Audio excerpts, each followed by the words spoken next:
So, good evening, everybody, and welcome to another of NATECLA Scotland's monthly online forums.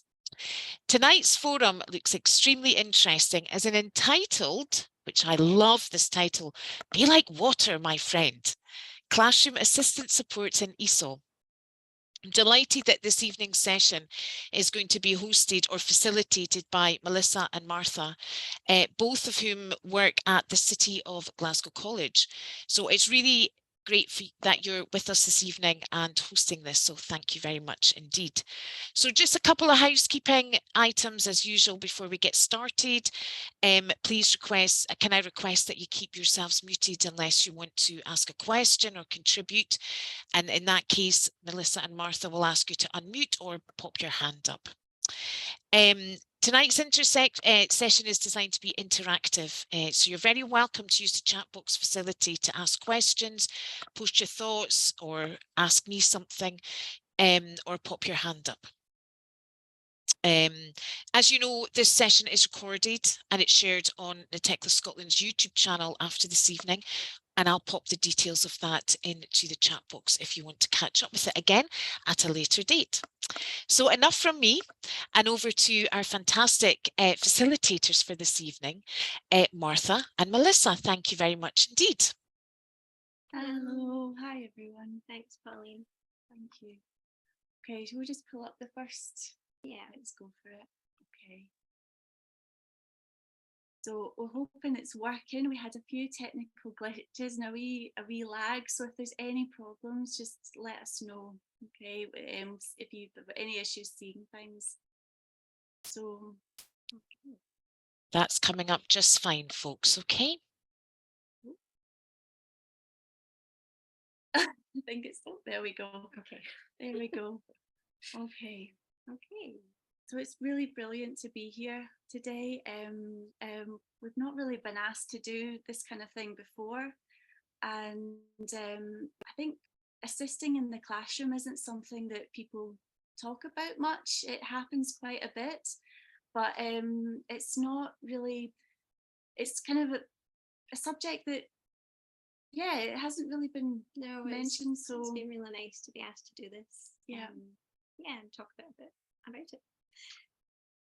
Okay. So a wee bit of an overview. We're just going to let you know a little bit about us and what we do at City of Glasgow College, because it's a bit unusual to have a classroom assistant in a further education college. Also what the actual role entails and who we support. How we work with classroom assistants in our own classes when we're in our lecturing role, and a Q&A at the end where you can ask any questions that you feel we didn't cover, or anything that's kind of burning. Okay. So yeah, before we get started with that, we'd like to know a little bit more about you, and so we've got a Zoom poll with some questions we'd really like you to answer. Pauline, if you want to pull up the Zoom poll, thanks. Okay. So just like a couple of minutes, and just so we get a feel of who's in the room, as it were.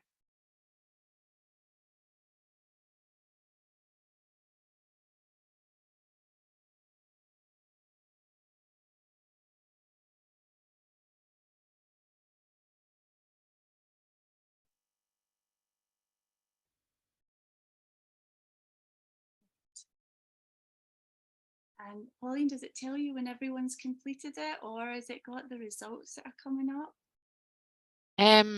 Okay, so I can give you the results. It doesn't say.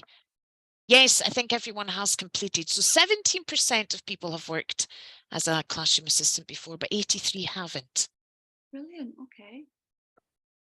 Oh, sorry, at the moment. That's the first question. The one is at the moment. Just ignore me.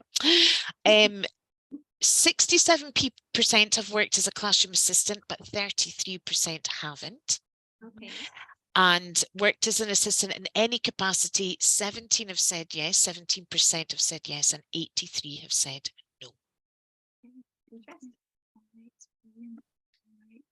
So we've got quite a few people who know what it is to do that kind of assisting in the classroom, which is good. So we'll batter on then.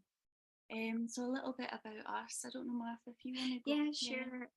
So just to kind of recap what I said in like my kind of blurb and material about the talk.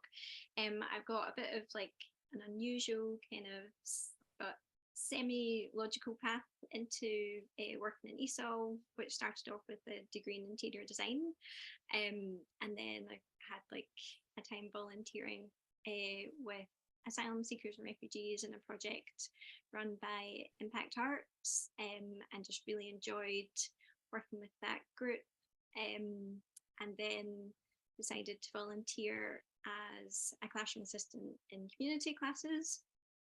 And then the classroom assistant job at the college came up. So I've been there since 2014 in that role. And although I'm also an ESOL Lit teacher now, I really enjoy having both roles and having that like variety in the classroom as well. So yeah. For me, like I think my way in was just via languages in general. I kind of became aware of like the other language or another language when I was really wee, because it was through, I remember in the playground, I'd copied or learnt some kind of mildly expletive language from my gran in Croatia, and I remember using it in the playground in Glasgow and nobody knew what it was I was talking about. And there was that kind of sense of how do people communicate? You know, I became really fascinated with how people express themselves in another language. What are the differences? What are the challenges of that? How can you be yourself in a second or other language? And just how you can help people grow in their confidence as well. And I felt working individually with students as a classroom assistant, I really got to know individual people's ways of understanding language and understanding how they kind of see the world as well. And I felt that when I was teaching, I started teaching as English as a foreign language abroad.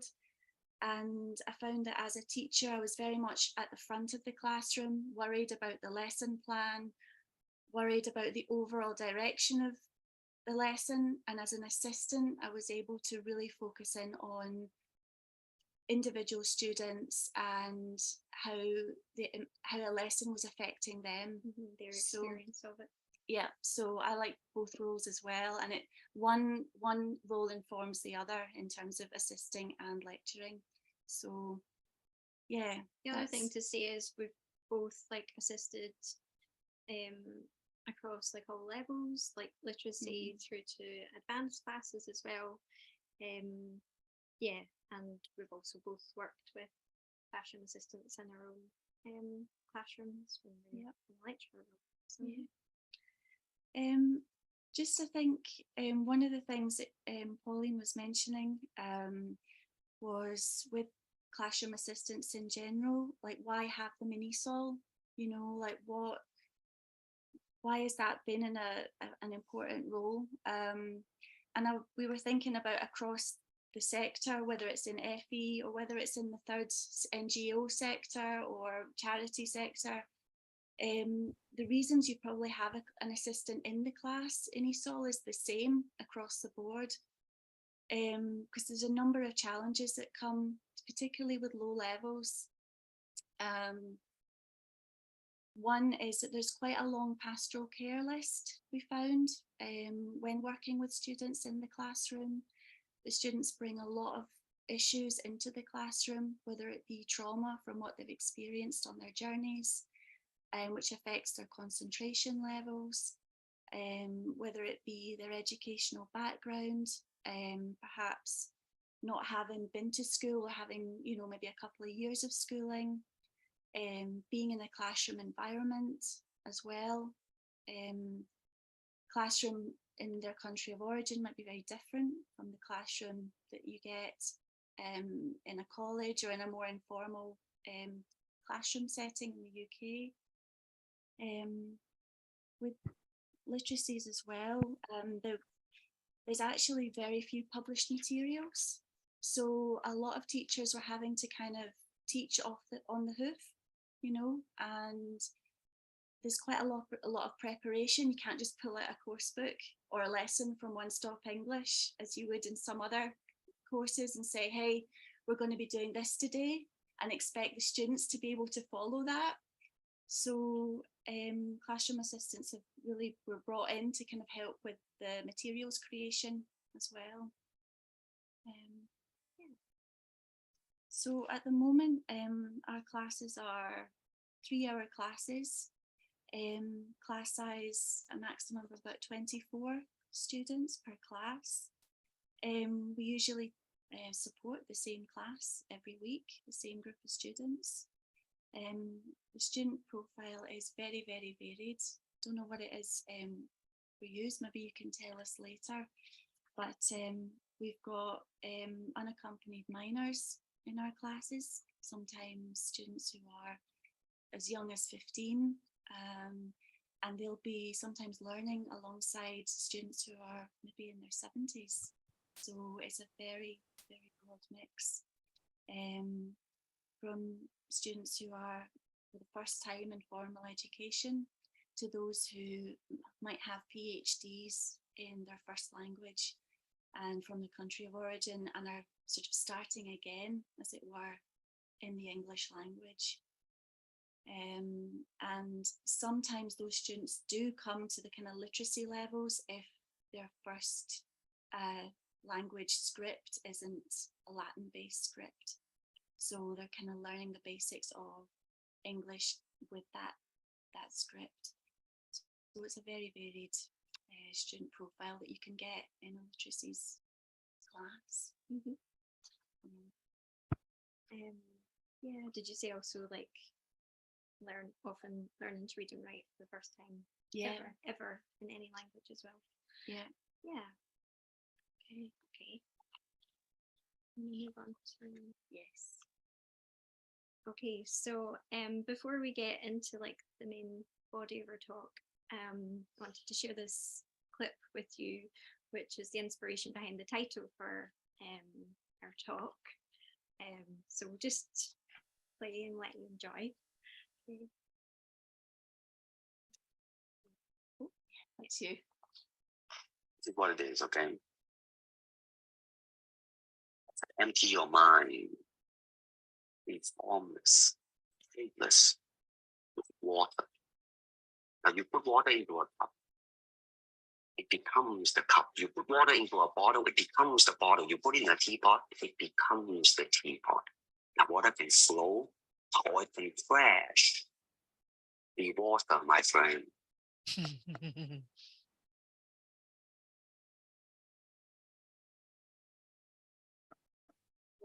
Yeah. So yeah, this just like really resonated with both of us, because what he's really kind of talking about is, you know, being flexible, being like adapting, and that's kind of what we feel we have to do in the classroom assistant role, working with multiple teachers and their, you know, different approaches to teaching that might differ to our own approach to teaching, and yeah, the variety of learners, and also like throughout the week we can support, you know, different classes. We maybe only see them like once a week, or we maybe are asked to join a class like midway through a lesson, and we have to kind of, you know, kind of catch up and kind of slot in where we can. So yeah, we just, so this is, yeah, behind the whole kind of water metaphor throughout our talk. Yeah, just trying to adapt as much as possible. Yeah. I'll move on just to, So we kind of switched metaphors here to the gardening one, but it's kind of looking at what's in our toolkit. Like when we go to any class, what's the foundation of what we bring to every class, what we hope that kind of makes that flow, if you like, a little bit easier. And one of the lecturers observed that he said, well, you kind of intervention in tune and in line with the individual, and I think that includes the lecturer or the teacher as well as the students in the classroom. So we kind of thought that was an interesting. It really captures like the person-centered approach to what we do. So just going into the kind of details of what we do in our role as classroom assistants, kind of top of the list is following the lead of the lecturer, remembering that you're not the teacher.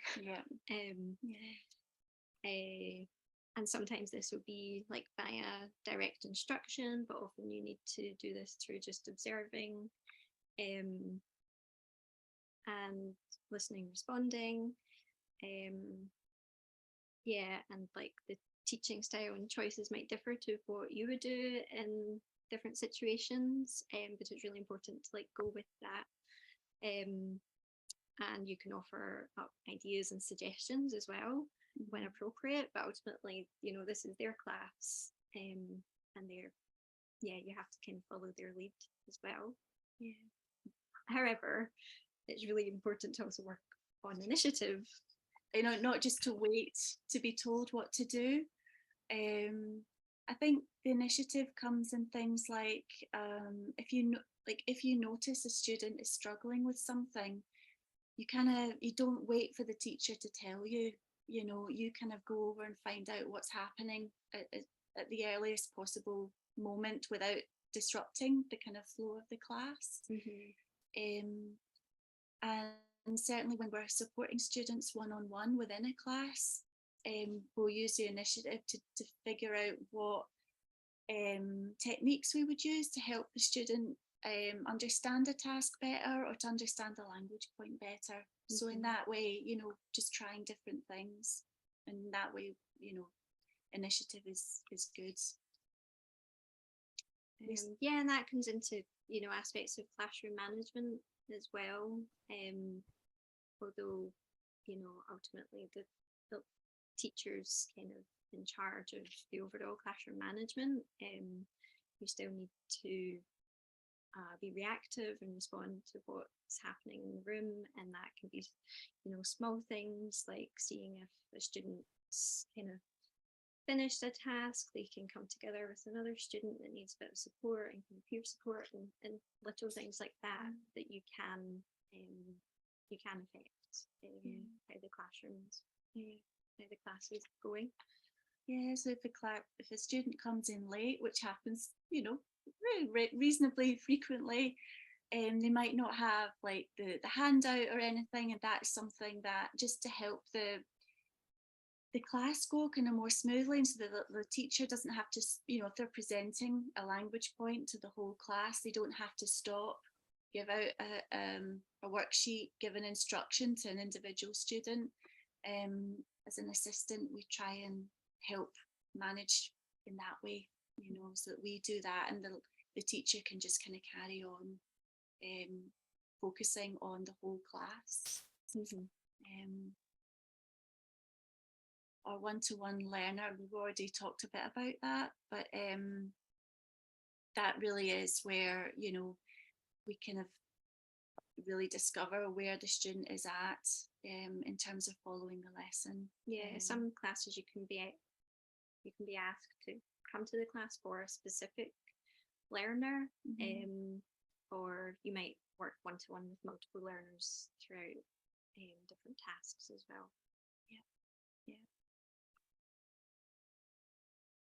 Probably one of the biggest parts of the job within the classroom is monitoring and just seeing how students are progressing, because it's really from that observation that you can decide what to do when. And it might be that it's something that you don't necessarily deal with yourself. It might be something that you refer back to the teacher.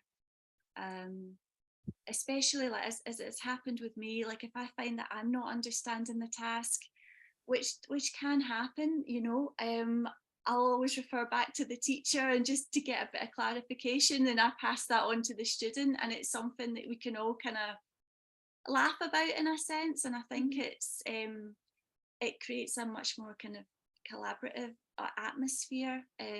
But to do that, the starting point is always just to kind of see where people are at, and that just comes from being aware of who's doing what and when. And also because we work, you know, in such close proximity with the learners, you know, we have a chance to observe a lot that maybe the lecturer who's, you know, concerned with an entire class group, we can notice these things, and often lecturers will like liaise with us when considering is a student ready to progress to like the next level, and we can contribute to that as well.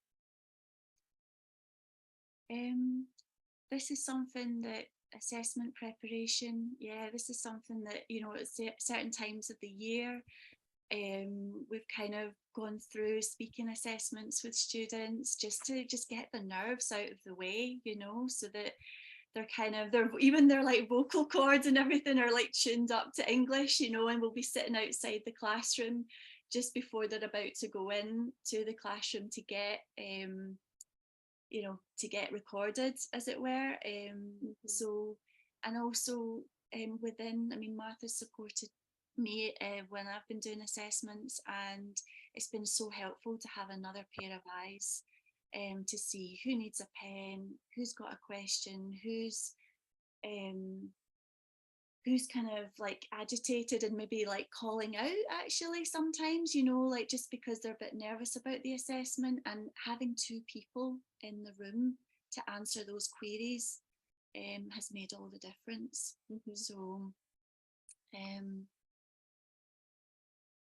we tend to work as a group. We can do like group work within sort of separating the class a bit, if that's what the lecturer or teacher would want. We work a lot with differentiation within the class, which we'll speak a wee bit more about. Scaffolding as well during a task for those students who need it. We focus a lot on how to correct errors, because obviously one-to-one you can do that a lot more. Yeah, and learner training. We're going to go into more detail about that as well, but you know, some students are just not used to being in the classroom setting, in the college setting. You know, when they need to stop doing what they're doing and listen to the next instruction doesn't come naturally and stuff as well. And also, yeah, resources creation, management, development is a big part of what we do as well. Okay, so we thought we'd have a wee look at group work and how you can use a classroom assistant in groups within your class. Yeah.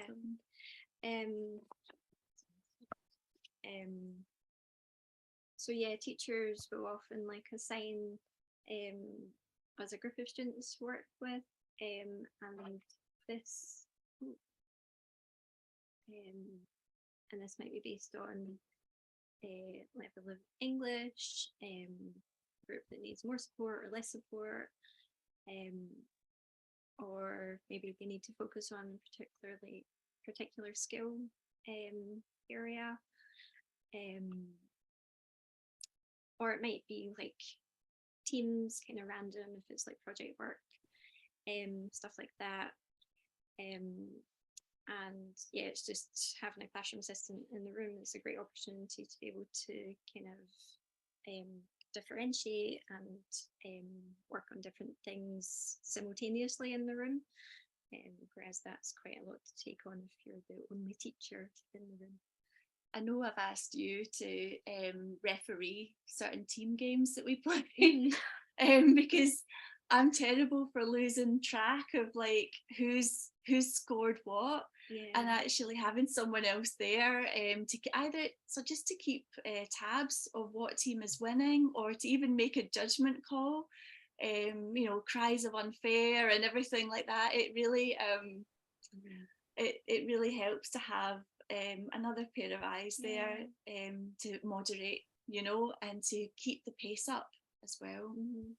And like, in the situation of working with groups, teacher give us guidance of what to do, and they plan what they want us to do, but ultimately, we then kind of have autonomy with that group as well, and kind of have to work on initiative as well. Yeah. And sort of with the level of English, I remember working with one teacher who's amazing. She would do a group presentation for the whole class on phonics. And then halfway through the lesson, she would divide the class into 2 groups based on their level. So kind of the faster learners would be all together in one group, and we'd say, like, she would say, Melissa, can you please work with this group? I'll take the lower level, and we'd be working on the same material pretty much, but just with different levels of challenge. And that way, it helped with classroom management as well, because people were able to work more at their own pace. And you didn't have people who were worried it was going too fast and they weren't understanding, or those students who were like getting frustrated because they weren't getting enough English out the lesson that they hoped. Dividing the class in that way meant that you could better challenge the student at the level that was required. And it was maybe that group work maybe lasted, let's say, 50 minutes, out of a 3-hour class. So it doesn't have to be the whole class. It can be as long or as short as, the lecturer decides, the teacher decides, really.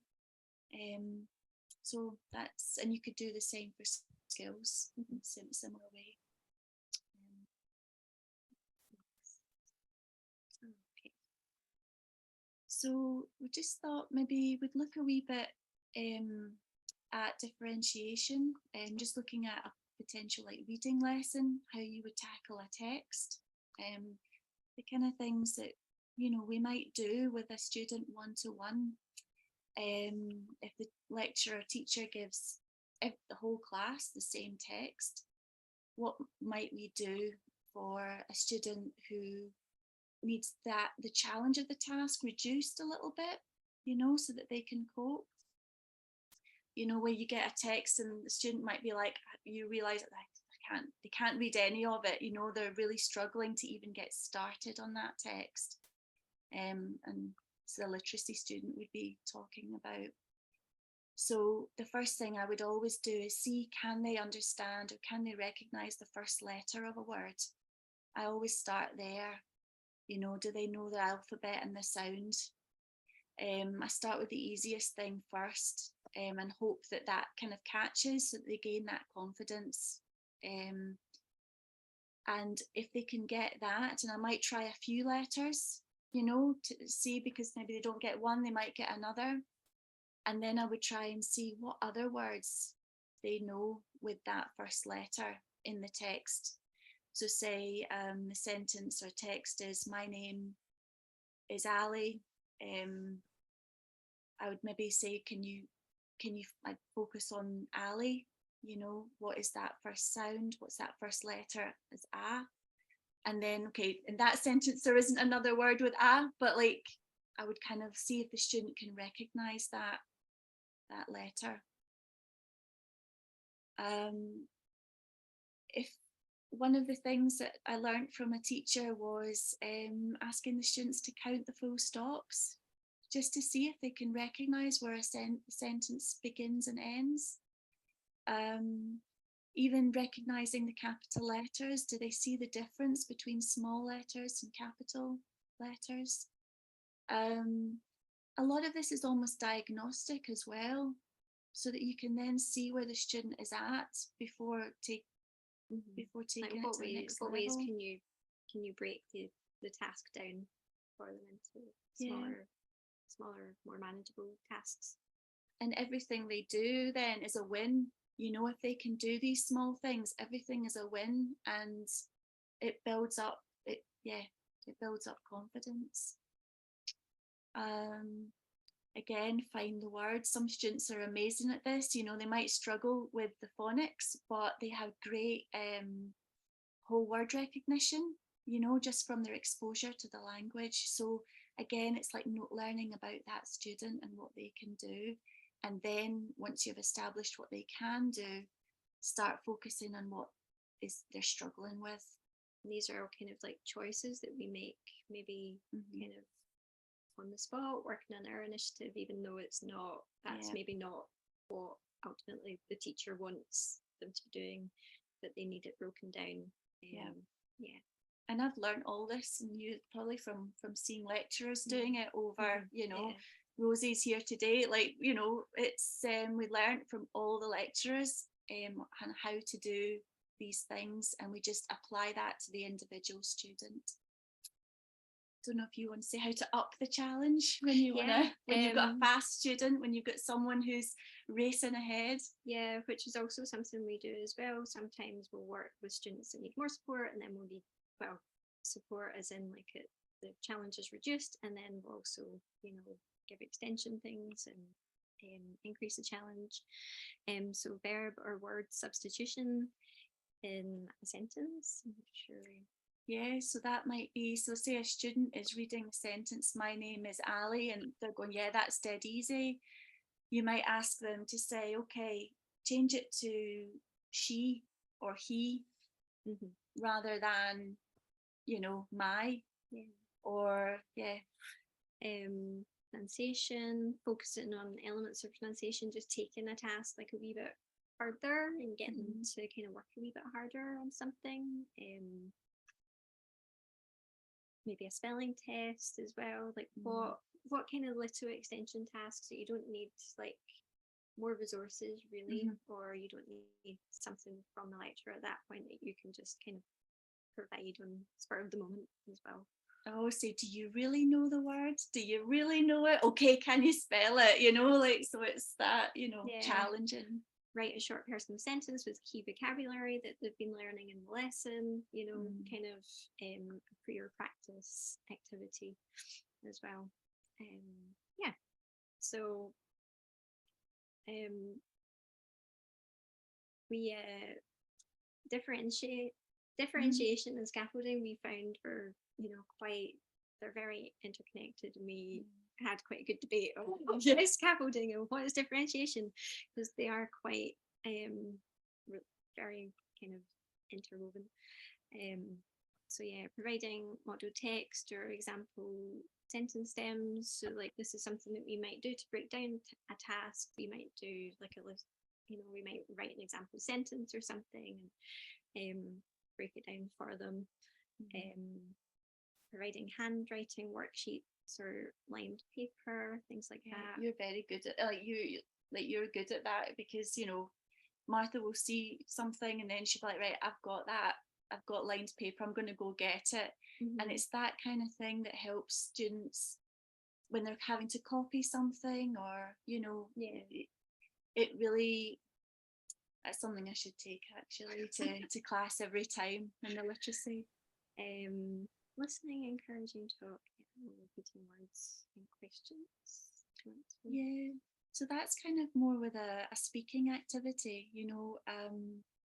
If you have a really, really shy student who really lacks confidence in speaking in English, sometimes I find it really helps to ask them questions, to really listen, try repeating the words that they've told you, kind of just affirming that you've almost understood. Also in like kind of speaking tasks, you might revert back a stage, whereas like you might go back to the controlled practice task if they've not quite got they're not quite ready for the freer practice task, you can just decide that if that's what they need. You don't need the lecturer to lead the class and take the whole class back and stuff. You can kind of facilitate that yourself. Exploring potential connections between the topic or task and the student's knowledge or experience. Yeah, so that might be for a student who is kind of more confident in speaking, but maybe doesn't understand certain vocabulary or doesn't get the task. You kind of want to try and draw the student to make a personal connection with what they're learning by finding something that mirrors it. An example kind of has just escaped my mind just now, but anything that you find, whether it be if you're talking about food, favourite foods, you know, for example, trying to draw out as much of the student's own experience, opinions and understanding and knowledge of that as possible. And I think as an assistant, you can do that a lot easier than when you're a lecturer, because I know when I teach, if I'm spending a certain amount of time with one student, I'm aware that there's a lot of other students that are not getting that attention. Whereas as an assistant, I don't worry about that in the same way. I'm working with that one student, and so I can completely focus on, you know, their knowledge, their experience, and how to connect the topic or the language point that the teacher has brought up, how to connect it to that one person. Yeah. I think just okay. already mentioned that. That's good.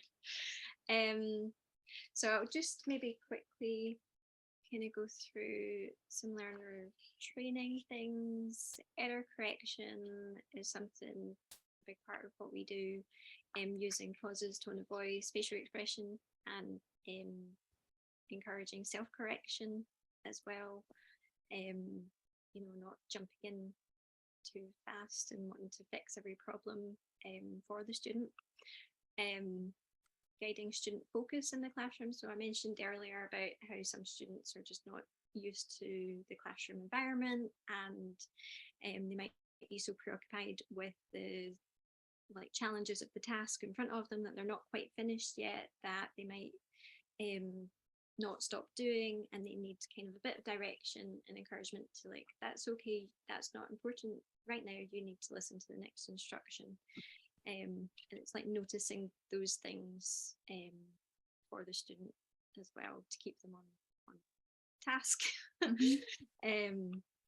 So yeah, and just how to approach a task as well. Sometimes you put a worksheet down in front of a student, they've got absolutely no idea where is the instruction on the page, what does the instruction mean, what have I to do here, how can you kind of break it down, make it more manageable for them, such as doing the easy questions first. Maybe, you know, if you read through the questions and you're not sure about number 1, but you can do number 3, then kind of you can start with that. It's amazing how many students actually really want to just do it 1, 2, 3, 4, and they don't realize they don't have to do it in order. They don't have to. You know? Or screening off relevant parts of the page as well, especially for students with specific learning differences. SPLDs, they might kind of struggle with their focus and where to look on the page as well, and they don't, especially in a course book or something, they might not see, you know, number 2E is that instruction and it's relevant to this table, and but you can use devices to help make it more manageable for them. Organizing text on a page as well. Just layout, and you know, you need to write to the end of the line, and guidance like that as well. Where is the title? Where do you put the date on the page? Obviously, we're talking about, you know, students that are really, really low level. But it helps. Maybe just quickly go through this. We still have quite a chunk of stuff that we're wanting to cover, but we haven't asked any questions yet either. That's what I'm realizing. So yeah, just a big part of what we do is lower level classes can be very kind of prep heavy, cutting up resources, laminating things, you know, creating letter cards for a literacy class can be all quite time consuming, and there's not, you know, like the ready-made resources that there are for kind of higher levels. You know, there's no course book maybe for a literacy class, and you're spending time creating a lot of stuff on your own. So it's nice having a classroom assistant that can kind of lighten that load a bit. We do say, isn't it? We say, please give us your cut out. You know, give us stuff to do to cut out before the class, and to create resources for the whole department or for other teachers, you know, that can use. Because we've got the time. We'll make time to do that. And like resources creation as well. You know, we've got a kind of unique position in the class that we're amongst the students, and we're not preoccupied with the lesson plan and what we want to get covered. That we've got a bit of time to kind of reflect and see what's needed. And suggest things to the teacher as well. I won't go too much into language experience, but this is a big thing that we use in the literacy levels, where we'll, you know, go into groups and maybe create text, eliciting language from the student that then is used for further tasks. And this can be time consuming as well, to save like a teacher having to go away and make photocopies and cut things up. We can be doing that, and the teacher can, you know, carry on and keep the lesson going, and it's not hindered by that. Developing realia and collections, Melissa mentioned, you know, we pull things together that can be used department wide and stuff as well. Bring your recycling in for the recycling lesson, you know, like bus tickets and your made in our bins. So I think, is there anything else you want to add? No, I think that's it. We did create websites at one point, weren't we? Like in lockdown, we were kind of making websites for all the pulling all the resources together. So okay, we really wanted to look at this one because I think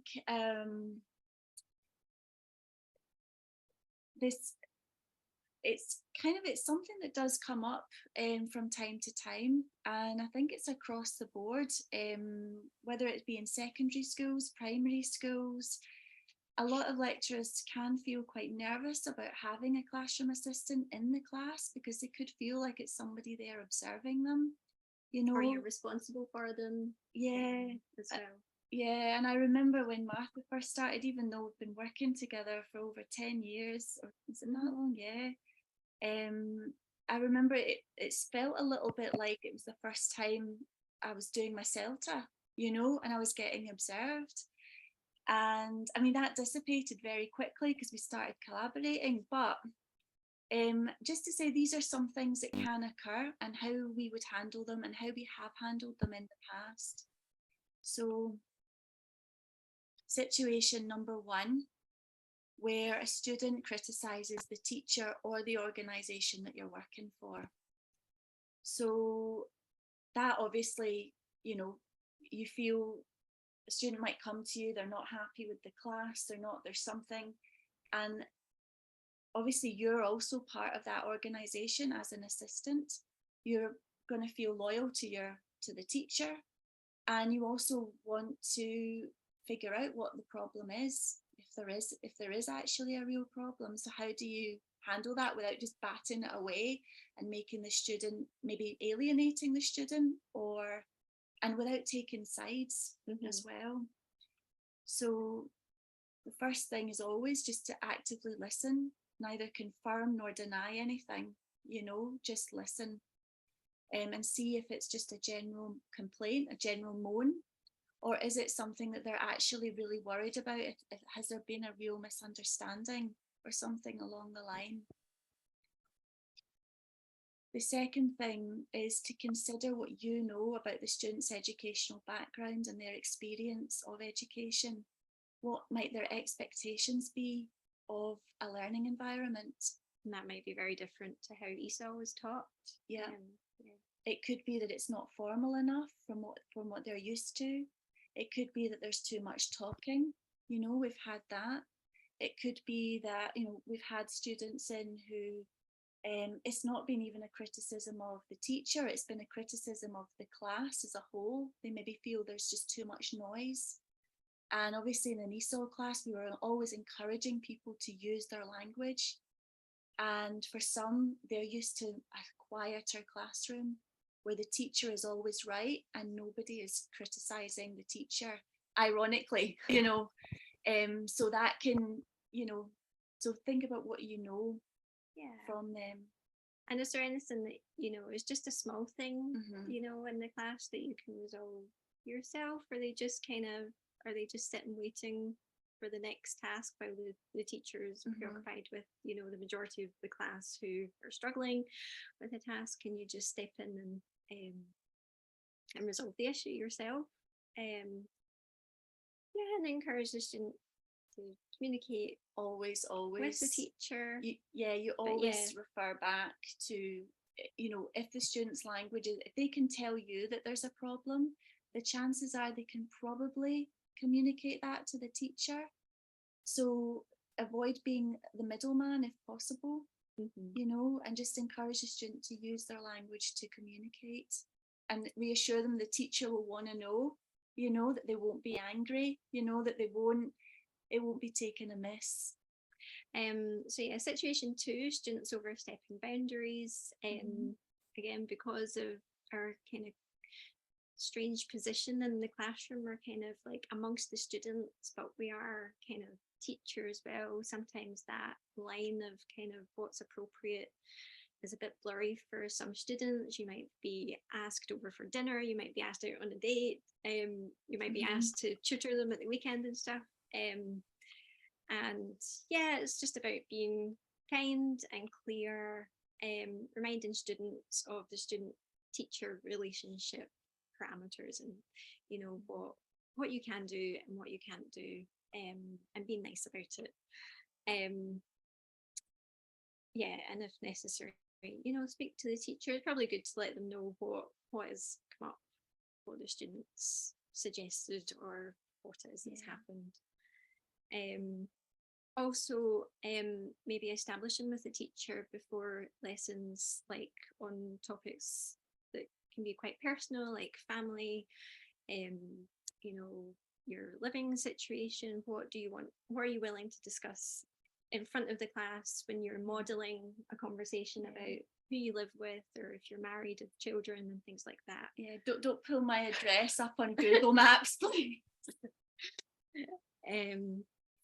Situation 3, student prejudice, equality, or cultural issues can obviously come up in class. Like a female student not wanting to work with a male student, or a group of men, or kind of maybe homophobic attitudes and things like that.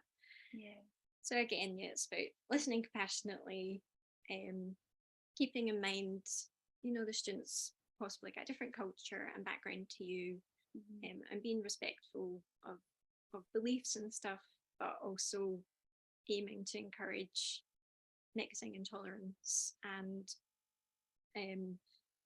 don't get drawn into an argument. This is a big one. This is a big one. You kind of, it's so easy to kind of be pulled in or trying to justify, or and I think the main thing is, again, it's kind of going back to the previous point where you just say, look, we're all in here to learn English. I always focus on the purpose of us, the purpose of the class, the purpose of everyone being together, and the fact that in Scotland we have certain rules. There's actually the law regarding equalities and so on, and you're entitled to your personal opinion. That's absolutely fine, but when it comes to how these are expressed together in a classroom, there are things that are okay and not okay, and that we have to respect everybody's different position. Sorry. I skipped on back. We're almost out of time, and we've talked a lot, and we have a little bit more. We can send you the slides, if Pauline, if that's all right. But if Absolutely. any questions? Any questions? Shall we stop the share? Yeah. To see if you have any questions for us in the last 10 minutes or so. Or if you want to share, you know, how you've Mhm. worked with a classroom assistant, or yeah, anything at all. Does anyone like to share anything with Melissa and Martha, or ask them any questions? You're very welcome to just unmute yourself and ask away. I found that so interesting, and it's something that we could really, really use in our classes. What my concern is for us is we have used volunteers in the past, but I'm assuming it's a paid classroom assistant. Would that be right? Yeah. Are you part of the department or the college? Do you mind if I asked about the funding? Sure.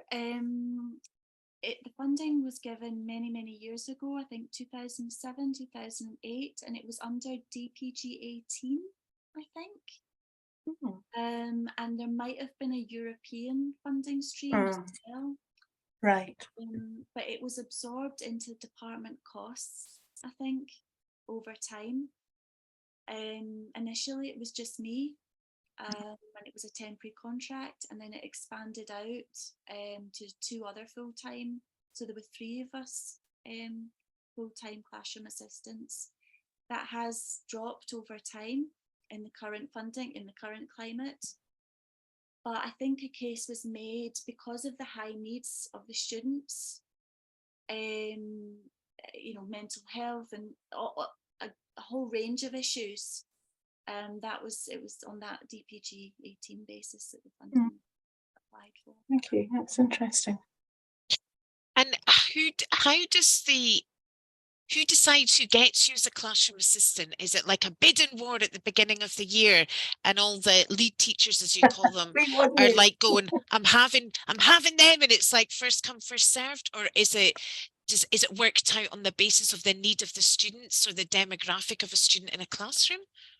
Well, yeah, it's kind of just now, because it has reduced, you know, ESOL literacy is given priority, and the college usually runs 2 morning literacy classes, and there's 2 of us, so they kind of get priority. But yeah, like previously there was a bit more flexibility in the levels that, you know, we could support, and I used to have like a kind of 1 slot a week that I could help higher level classes as well, like a level we have upper intermediate for work. There can be a lot of kind of complex needs there, and yeah, I would be in lessons where we're usually working on like writing essays and some things that would be like time consuming for lecturers to get around. Because we used to have a look at the timetables, didn't we? We'd have a look at the timetables of everyone, and then we'd approach the literacy teachers first, and we'd say, okay, when do you want us in? That can, you know, and then once that was booked, we'd kind of open it out to other lecturers and send an email round saying, we've got this and this time free. Does anyone want us, either as a regular person or to do particular tasks, like if they've got a writing project or they're working on digital skills with computers and so on, you know, do you want us to help in that class? Yeah. So, there would also be, you know, the teachers that would, you know, we knew that they wanted classroom assistants, and others who, you know, like us, when we've had a classroom assistant, we've been kind of nervous about it initially as well. So yeah, what's been great about being asked to do this talk is just being able to talk more about what's involved and how important like collaboration is as well. Because that is something that really helped me like get over any kind of nerves and feeling like I had like an observer in the room. Was kind of Melissa's been my classroom assistant before, and it is when you start properly to kind of collaborate as well that kind of goes away, and you I think it's such an interesting setup because I have to say you're the first paid classroom assistants I've ever met in ESOL, I should say, in ESOL. So I think anyone that's with us tonight is pretty envious of that position because I think, Very. yeah, I think we can just see the potential of having classroom assistants in particular, in actually in any class, because I think you've demonstrated nicely that it's a misnomer. It's not always the literacy classes that only need extra hands in the class, that you can have complex needs at any level, and or your class is mixed level. And I think that, you know, a classroom assistant is like, it would just be amazing. Oh, would. And you know, it's lovely to hear your enthusiasm and the fact you obviously really enjoy it and supporting the class and the teacher. Even though like we're both lecturers, this is, I really enjoy having that role in the classroom.